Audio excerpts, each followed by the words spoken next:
Alors, rebonjour, enfin re-salut, après bonjour, vous direz, ça dépend. Oui, la dernière fois, en fait, j'étais un peu hâtif, c'est ça, le fait d'être coupé dans le moment. Donc c'est vrai que depuis, j'ai pu avoir le recul, en fait, en mettant tout. En fait, j'étais un petit peu hâtif dans les explications, puisque c'est vrai que euh, on se comprend plus souvent, en fait, donc effectivement, on peut passer des étapes. C'est pas un souci. On va revenir, en fait, sur ces principes-là. Donc, je vais remettre au propre parce que ici, vous avez vu, j'avais mis. Bon, ça c'est rien, c'était du main levée. Donc ici, j'en ai mis 9, mais en fait, ça c'était l'étape d'après. Là, en fait, il y en a 6. Donc le trait, il faut le remettre un peu près au milieu, quoi.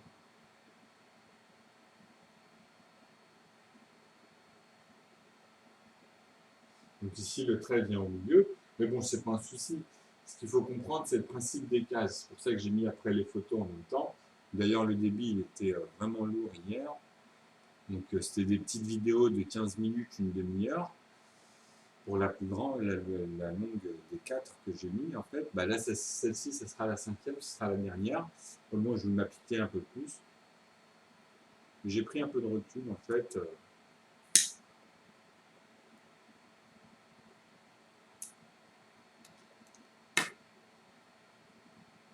Donc, on va reprendre les petits carrés.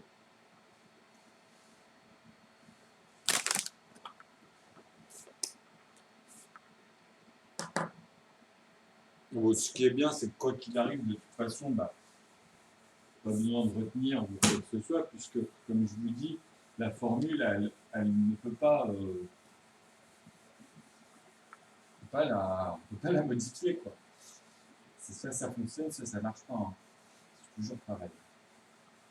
Donc en plus, je vous ai mis les variantes des axiomes sur les départs qu'on peut imaginer justement comment ils sont partis pour phi et pi. Parce qu'il y a ce petit nombre, en fait, ils cherchent à calculer ce nombre infime que je vous ai mis. Et eux, bah, ils cherchent à le trouver, en fait, c'est leur trajet, quoi. Et en passant par les décimaux et les machines, ils sont obligés de vérifier par ça. D'où le problème des mathématiciens. Et c'est pour ça que moi, ce qui est hallucinant, c'est que, en fait, moi, mon intuition, ce que je remarque depuis petit, ce que je disais à l'époque, en fait, c'est totalement réel. C'est-à-dire que la première matière doit être mathématique. Parce que mathématique, déjà dans l'hébraïque de ces sens-là, c'est la base de toute forme de thématique.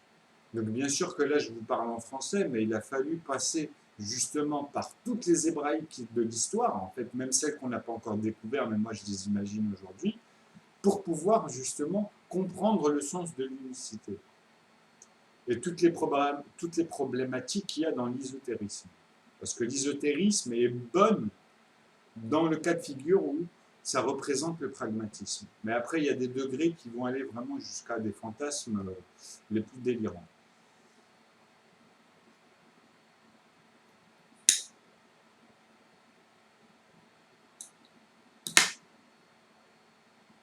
Donc, ce qui est simple à comprendre là-dedans, c'est que c'est des mesures, hein. En fait, moi, dans les papiers que je vous ai mis dans les photos, j'ai pris une échelle, je vous ai mis les 1, 2, 3, 4 jusqu'à 9 et je l'ai multiplié ici jusqu'à 18 parce qu'il y avait 18 petits carrés. Et comme tout est au carré, ça donnait un résultat de 9. Donc c'était 9 au carré, vous comprenez? Donc j'ai fait une échelle 1 qui est égale à 1 demi. Donc c'est pour ça que là, vous allez comprendre le sens de la conversion des portions. C'est pour mettre une échelle pour éviter en fait de compliquer dans la dimension, puisque là, moi, je vous explique comment ça fonctionne au niveau de 0 à 1, et ensuite à partir de 1, comment justement les centimètres, etc., et comment on y vient à ce fameux 0. Donc, maintenant, je vais être un peu plus appliqué. On imagine justement que ce carré-là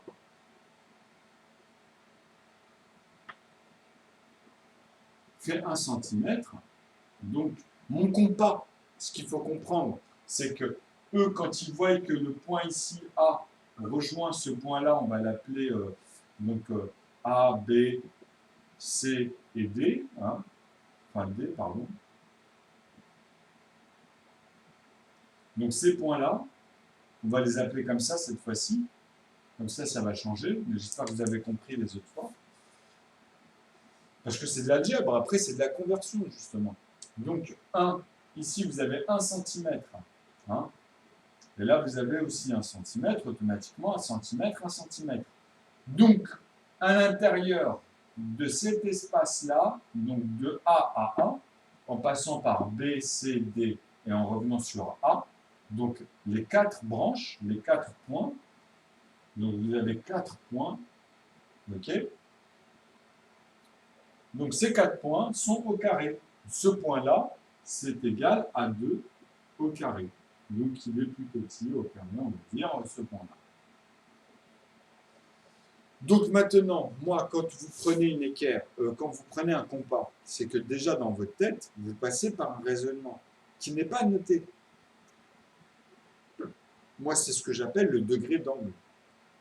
Donc la pointe qui est posée au départ, bah, c'est D.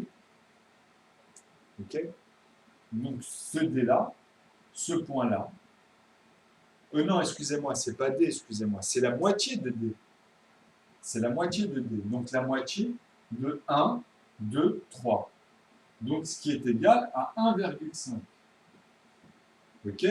Donc si je multiplie ça au carré par 2, donc on va tomber sur 3. Mais en fait, quand on parle en cube, on tombe sur 6. Ok? Parce que c'est 1,5 qu'on a fait 4 fois. Cette fois-ci, c'est sinon ça par 2. Bon, dans celui-ci, on peut dire par 4 ensuite. Donc là, on revient sur ce point-là, sur le 2 au carré ici. Donc, ce qu'il faut comprendre là, c'est simple. C'est que ce 6-là, dedans, il y a 4 plus 2. Donc j'espère qu'avec les images maintenant, en suivant l'ordre, ça va vous parler. Parce que ces 2 portions-là, plus ces 4 portions-là en racine, vont donner ce 6. Donc, maintenant, on va revenir en arrière, on reprend sur la moitié de D. Donc la moitié de D, on a dit, c'est 0,5. Point 0. Parce que là, on parle vraiment à l'échelle brute. Donc pas besoin de rajouter les autres pourcents puisque c'est des zéros. C'est 0,0.0% de 0. Donc là, on a vraiment un poids pile poil de moitié. Donc ça, c'est une demi brute, cette fois-ci. Quand on dit brute, il faut comprendre une chose, c'est que là, on est dans le dur. On est vraiment dans la composition et décomposition des nombres naturels. Là, on n'est pas en train de synthétiser ou de converser comme je vous ai montré dans les étapes ici. Là, on est dans le poids de la moitié de n'importe quelle forme. Donc ça, c'est le dur. Ça, c'est le vrai. On retombe sur un nombre naturel. De la structure naturelle de nœud, par exemple. Parce que nœud, c'est naturel. Après, bien sûr, on peut la modifier. Justement, on peut faire toutes les conversions. Dedans, elle peut traiter toutes les formes. Ou vérifier justement toutes les formes. Et les bordures. C'en est une. Pour phi et pi. Mais pas pour nœud. Donc maintenant, la moitié, c'est 0,5 qu'on va multiplier par 8, tout simplement. Si ça, on le multiplie par 8, on va avoir quoi? On va avoir la moitié de 8, puisque c'est la moitié. Donc ici, le résultat, c'est 4. Donc toutes les portions fois 4 donnent 4. C'est un exemple. Toutes les formes de conversion des portions vont donner 4 sur cet intervalle-là. Vous voyez? Donc après, c'est de la conversion. Vous pouvez justement partir de n'importe quel point. Et quand vous allez refaire les calculs et remettre en parallèle les nombres par rapport à cela, et vous faites la même chose ici dans cette norme-là, vous allez tomber sur de la conversion. Donc, maintenant, ce qui est bien à comprendre, c'est que la pointe de base, elle est obligée d'être au diamètre. Pourquoi en plus j'ai appelé ça D? Parce qu'en fait, c'est le rayon du diamètre. Donc ici, nous sommes à la racine. Puisque c'est comme on dit, c'est un point de départ qui est au niveau du degré. Et le degré, justement, dans sa mesure, ici, c'est 0,5. Vous comprenez, centimètres. Voilà, c'est ce qui nous permet d'avoir un calcul correct. Donc ça fois 2, ça va donner le diamètre. Fois 4, qui va donner le cube. Ou fois 2 de 2 en puissance pour donner le cube. Le rayon de 1, enfin voilà, vous avez compris, enfin le diamètre, le rayon de 1, c'est 0,5, etc. Donc ça, on peut le déduire jusqu'à 0,0.0. Il faut trouver une somme ici qui n'est pas convertible et valable dans une forme d'homogénéité. Il faut que ce soit homogénéisé, c'est-à-dire que ce soit complet. Tous les nombres et tous les calculs soient que dans un ordre naturel, pour pouvoir avoir justement mon théorème, par exemple, ou avoir quelque chose de nouveau. Parce que moi, comme je vous ai dit, j'ai fini, c'est-à-dire il n'y a plus de trous. Dans nœud, tout est comblé. C'est plus irrationnel, je ne perds plus l'unité, moi. L'unité, je peux vous donner toutes les proportions, indéfiniment, justement. C'est pour ça que c'est fini, quelque part. Parce qu'on a toutes les valeurs, jusqu'à l'infini. Donc bon, bien sûr que dans la vie de tous les jours, on ne va pas utiliser ça, mais il faut le concevoir pour pouvoir justement comprendre et aller aux machines, puisque c'est là où on peut concevoir des machines et savoir pourquoi elles traitent tout ça et comment ça fonctionne tout ça. Donc quelqu'un qui est derrière Wall Street, qui est derrière les banques, qui est derrière quoi qu'il arrive, un casino ou toutes les machines justement qu'il y a derrière, il y a des bananes, des fruits, etc., ce sont des axiomes. Vous pouvez les remplacer par des nombres, sachant que vous donnez une forme pour une forme. Donc un nombre pour une forme. Voilà. Mais pas la même, justement. C'est pour ça que je dis pour une forme. Il faut vraiment qu'elle soit différente. Sinon, vous allez mélanger tout. Donc là, à partir de là, vous avez justement, vous rentrez dans les décimales pour eux. Mais en fait, le fait de rationaliser ça, on peut les laisser en entier et remettre tout ça dans l'ordre naturel des choses, c'est-à-dire avec les virgules, etc., parce que vous y êtes obligé. Il y a des nombres sans la virgule, vous ne pouvez pas. Les entiers, comme je vous ai dit, n'existent pas. On fait abstraction, on soustrait ce qui est après la virgule, jusqu'au, après, confondre celui qui est pile poil, comme je vous ai dit, 10, ou celui-ci n'est plus pile poil, même dans les pourcentages, après jusqu'à 0. Parce que sinon, ça fait 9,9.9. Et là, vous rajoutez 9, donc c'est plus, 9,9% de 0. Donc ça, c'est 10%. Et 10%, on a dit, c'est 0,0.1. Ça, c'est 10% de 0. Ça est égal. Là, on ne rajoute pas. Puisque là, en fait, ça, on peut même rajouter les pourcentages ici, si vous voulez. Parce que comme je vous ai dit, après, on peut faire abstraction, puisqu'on sait qu'il n'y a plus rien. On met 0,0.1 plus le pourcentage 0,0.0% de 0. Ce qui est égal à 10% de 0. Ça, c'est 10% de 0. Et ça, c'est la seule unité que je vous ai montré, qui est le micromètre. En fait. Donc, c'est un 1 moins 100 millième. Jusqu'après, vous avez le 110e. Enfin, pardon. Le 1 sur 110. Voilà, on est tout près, mais voilà, c'est à partir de 1100 jusqu'à le plafond bas, le dernier 1, on va dire, avant 0, mais le dernier en pourcentage. Donc là, déjà, on est dans la chimie des choses, on est dans la fusion des choses. Donc là, c'est totalement dans la cuisson, on va dire, pour nous. C'est ce qui se passe au moment où ça fuse, où c'est en train de se transformer en d'autres arômes, avec d'autres arômes, etc. Donc c'est la fusion, on appelle ça de la fusion, ce stade. Donc c'est de la dimension, en fait, c'est ce qui se passe entre les molécules, enfin c'est comment une molécule va changer, justement. Ou des nombres, parce que ça revient au même. Quand on dit n, pour moi, c'est un népérien, c'est le logarithme, justement, de celui qui est pur à la base.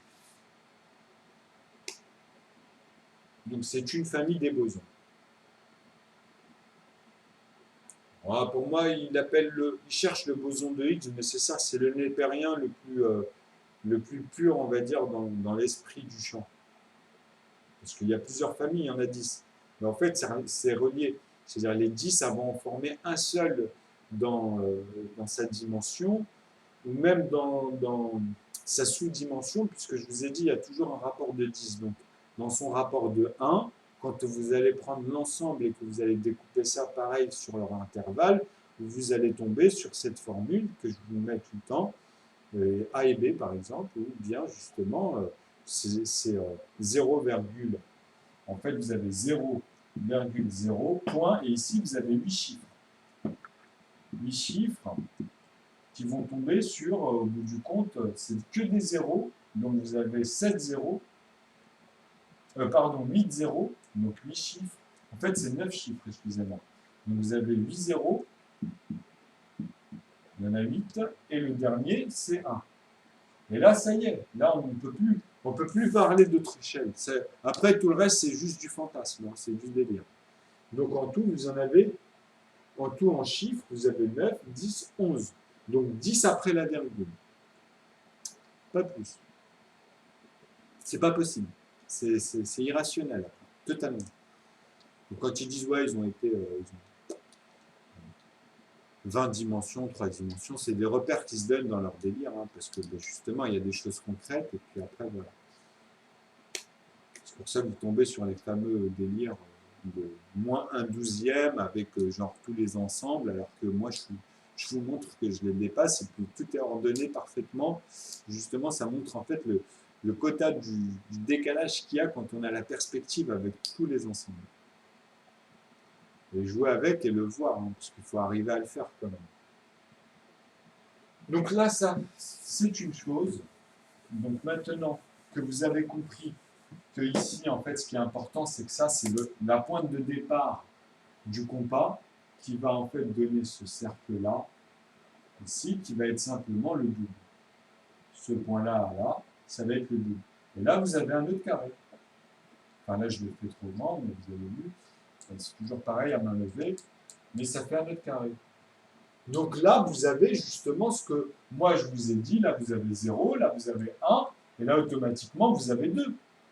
Parce que moi en fait je parle des points. Ici, nous on calcule la courbe ou on calcule les carrés.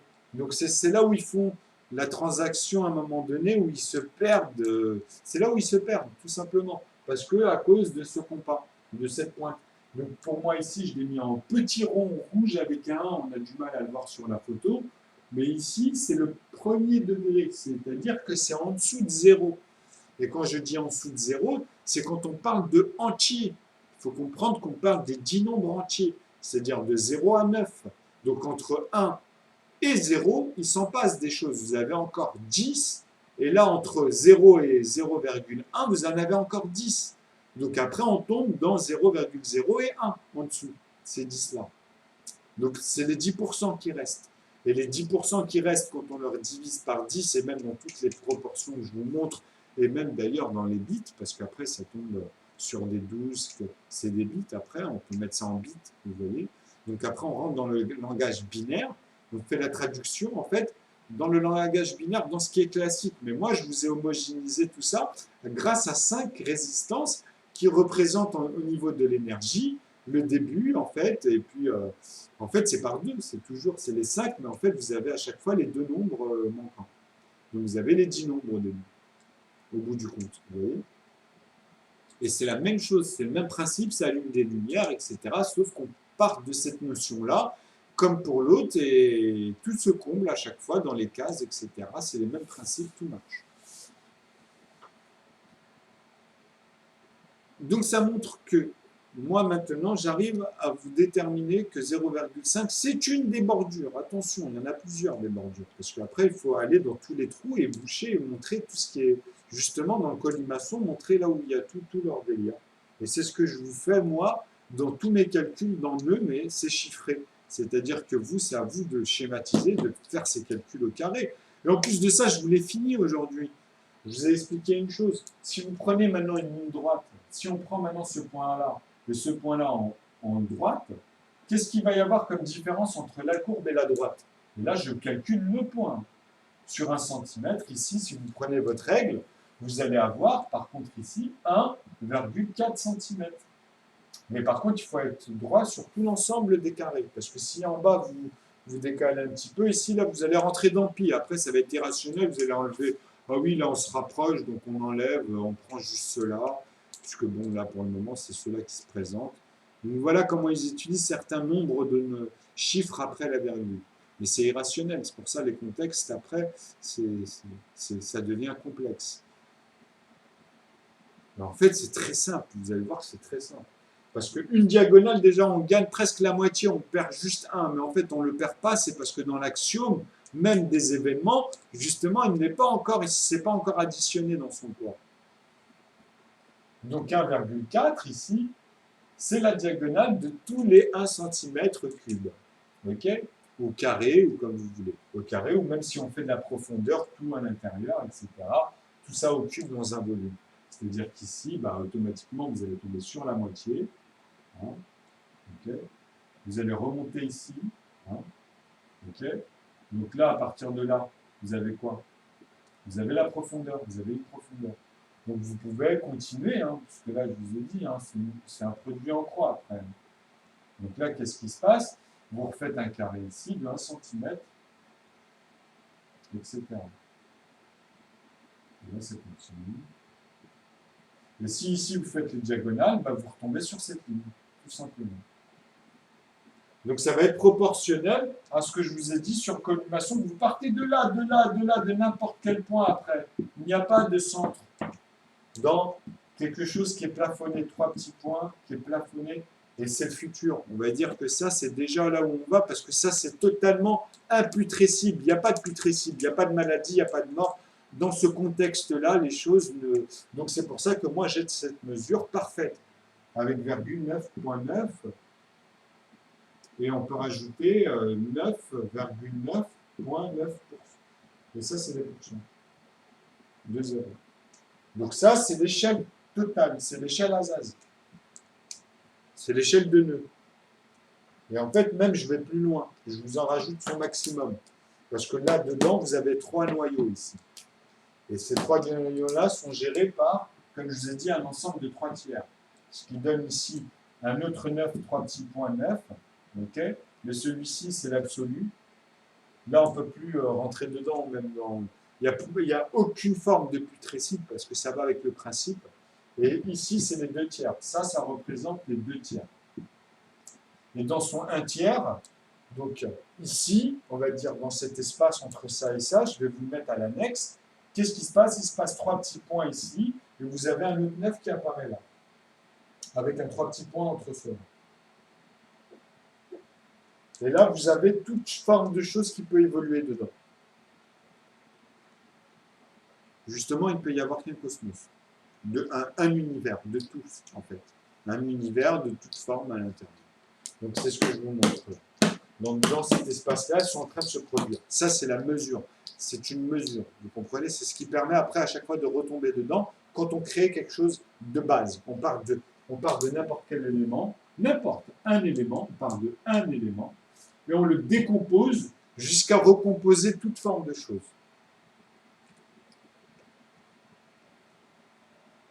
Donc voilà, là j'ai fini cette vidéo.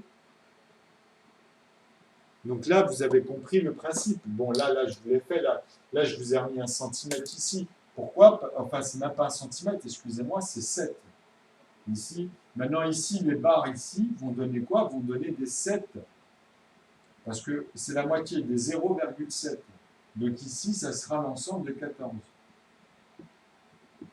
Et pourtant, vous avez vu, elle retombe sur la ligne. Donc les points, vous allez voir, après, vous allez avoir toutes les proportions, comme je vous ai dit, tous les points à chaque fois, de toute forme. Bon, après, avec votre compas, il faut surtout penser à encadrer. Comme je vous ai dit, là, le premier point du compas, il est là. Mais ici, après, on ne peut plus. Il est obligé de passer à là. Et c'est de là, pour faire la suite, c'est de là à là qui va continuer, en fait, à faire l'autre. Vous comprenez? Et ainsi de suite. Jusqu'à cette fameuse ligne, comme je vous ai dit. Pour moi, la ligne, elle est ici. Elle n'est pas là. Ça, c'est le point de degré de chaque point. Ici, vous avez cette mesure de 1,5 que vous devez en fait traduire dans votre tête parce que c'est le compas. C'est la pointe de compas. Donc, en fait, on est dans 0. On est dans ce point-là et ici, c'est un autre point. C'est D, c'est la moitié de D. Vous voyez? Donc, ça sera la moitié de celui qui viendra par ici, mais ce sera toujours la moitié par rapport à cette ligne-là. Ou sinon, il faudra prendre la moitié ici, et on parlera de moitié, d'entier, à partir de là, en assemblant ces deux points-là, puisqu'ils auront la même mesure que ces deux-là. C'est très important, parce qu'après, c'est vraiment au point. On peut faire, on regroupe tout à une seule mesure avec tous les nombres qui viennent et qui se placent une bonne fois pour toutes. Et c'est exponentiel. Voilà mes mathématiques. Bon, bah, je vous dis à bientôt. Et j'espère que là, vous allez comprendre que tous ceux-là qui vont suivre au fur et à mesure, et en fait, qui vont oublier en plus de ça de rapporter les choses, c'est eux qui vont bénéficier. Donc ça s'appelle du plagiat. Donc moi, je l'accepte, comme je dis, je l'accepte comme n'importe quel individu, en fait, à partir du moment où, après, il faut rationaliser, il faut revenir un peu sur vraiment dire, rapporter les choses, d'où c'est venu l'idée. Moi, j'ai toujours voulu penser comme les premiers, c'est pas de ma faute. Hein. Bon, à bientôt.